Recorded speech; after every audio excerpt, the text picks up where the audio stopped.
Okay guys, we're back on the neck headstock, broken headstock repair, excuse me. Oh, been a long day today. I was at the hospital all day getting my stress test.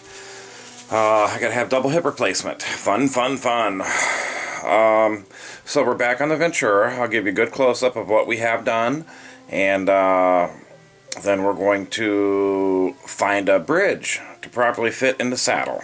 So, or maybe I got that backwards. Maybe it's a saddle to properly fit in the bridge. So, let me flip the camera. Boop. Alright. Here's the headstock. There's the repair. I'll go up a tight close-up on it. Get my hand out of the way. It's the light. Oh, I'm going away. Alright. Right there, with those two pegs, that's where the brake was.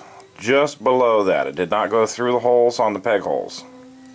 You can see the piece of walnut that I fit in. Now I cut that darn thing 3 times. I didn't want to square it out and take out essential mahogany, so I fit it as close as I could.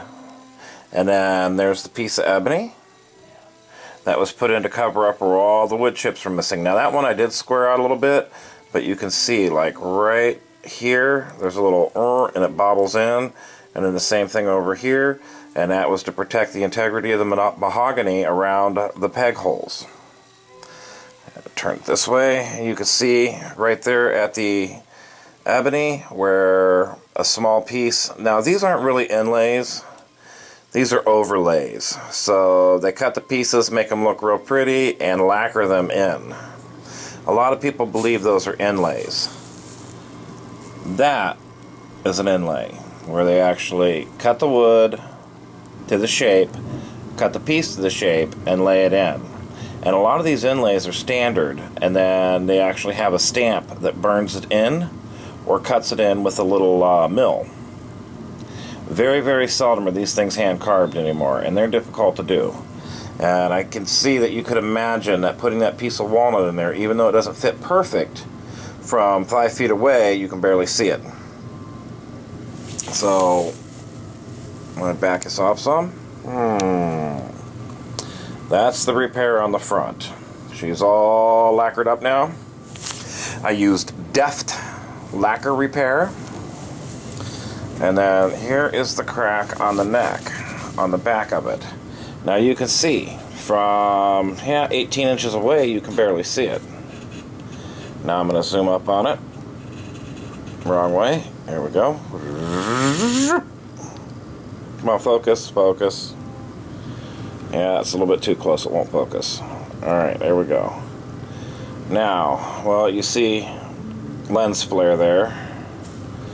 Let's see if I can block that out a little bit. There we go. And you can see, even zoomed up, you really cannot see it. You really got to be right in the right angle, which I believe there. You can see a little bit of different color. You can see the buildup of the cryosilic. And then here, the break was so deep here. Back off a little bit. Right there, the break was so deep that when we kept putting pigment on it, it just wouldn't hold it, because, you know, there's pigment in there, but there's so many different little pieces refracting at different angles. So, and the pigment, when you put the cryosilic on it, that causes it to run, and it kept running out of that one little corner right there. And that's like a really deep hole right there. There's a ton of super glue in there, cryosilic. And, you know, it's not perfect, but there's no huge bump. Whoops. There we go. It's not perfectly smooth, but there's no huge bump there. You're not going to feel it when you're playing, and after playing this instrument for a few days, you'll never even notice that. So, she came out pretty good. So now, what has to be done is, I've got to back this out some. I've got to cut the nut. I'm going to cut the nut out of old bone, or what used to be called in the Stuback catalog as mastodon bone. I don't know if it is still mastodon bone.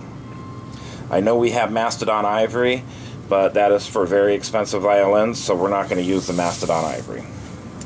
And I do not have a bone blank to make the actual bridge. So I am going to have to use a pre-man, or a re-pop. a reproduction or pre-manufactured.